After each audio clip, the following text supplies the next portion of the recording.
We often define our days or our lives at any given moment by using words to describe what we feel.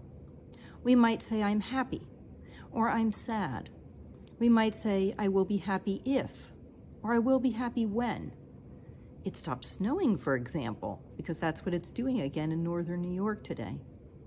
Or we might say we will be sad when a visit with someone we love ends, or a vacation is over. Of course, saying we're happy or we're sad, or using any other word to describe an emotion, angry, confused, disappointed, fearful. That doesn't mean that's the only thing that we are feeling at the time. We're likely feeling a range of emotions, and within any single emotion, there is a range of experiences of that emotion. We might say we are happy when we eat a good meal, or spend an hour cleaning out a closet, or watching a favorite movie. But that happiness isn't the same happiness that we might have from meeting a grandchild for the first time, or celebrating an anniversary, or welcoming home a prodigal child.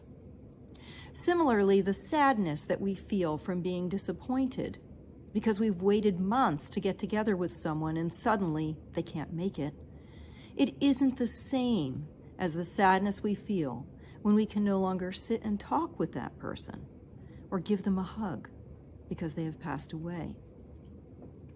Not all emotions lead to visceral experiences. On a scale of 1 to 10, a 1 may be a fleeting experience, something that we may not even remember, while a 10 is an experience where the emotion nearly overpowers some and overwhelms others for decades. All experiences in our lives, though, involve us feeling something. We may not think so at the time. I need to do this, then I need to do that, then I need to pay this, then I need to pay that. Then it will be time to make dinner, clean up the kitchen. I can't relax tonight, of course, because I need to get ready for tomorrow, and then I'll go to bed.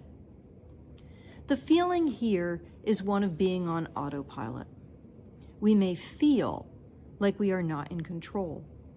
We might think that we aren't in control, and yet, even if we don't think so, we are active participants in the lives that we lead.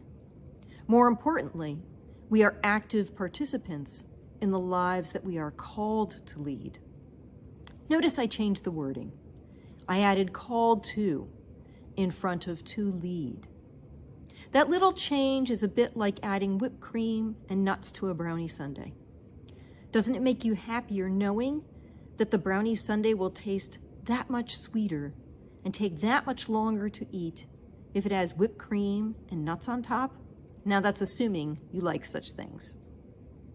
In our lives, that change reflects something greater, that we are children of God, that we have listened to what Jesus had to say during the Sermon on the Mount, that we have accepted God into our lives, Jesus as our Savior, and that we are interested in a life in the kingdom of heaven.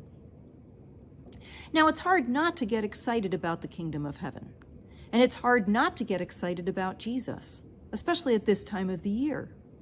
We've gone from the darkness of Advent to the Epiphany, and it will only be a matter of weeks before we enter the season of Lent, which will culminate in Holy Week and Easter, where death is defeated and sins are forgiven. We must be careful, though, in all of this excitement, which is exactly what the crowds around Jesus felt when he was teaching them. We must be careful that we don't confuse happiness with blessedness. We can be happy in our lives, but to live as we are called to live according to the Beatitudes, is to be blessed. Being blessed if you are poor in spirit, if you are in mourning, if you are meek, if you hunger and thirst, if you are merciful, if you are pure in heart, if you are a peacemaker, if you are persecuted for righteousness, if you are hated or persecuted falsely because of Jesus, means that you are incredibly fortunate. It would seem at first glance that being happy is preferable to being blessed. After all, isn't it better to be wealthy, to hold a particular status in a community, to be honored, to get ahead, to not hunger and thirst? What Jesus is telling us is that it's not. Promises of blessedness are not the same as happiness. In fact, the hardest experiences that we encounter, the ones that are 12s on that scale of 1 to 10, are the ones that are painful and make us feel like we are suffering more than we should or more than we need to. Those are the ones that are the closest to what Jesus must have experienced during his lifetime, and the ones that bring us closer to God. Blessedness is a gift given to us by God. It is a promise that we will have abundant lives where we aren't so focused on ourselves or our to-do lists that we can't see what's right in front of our eyes. It's an invitation for us to show up and be open to and available to receive God's mercy.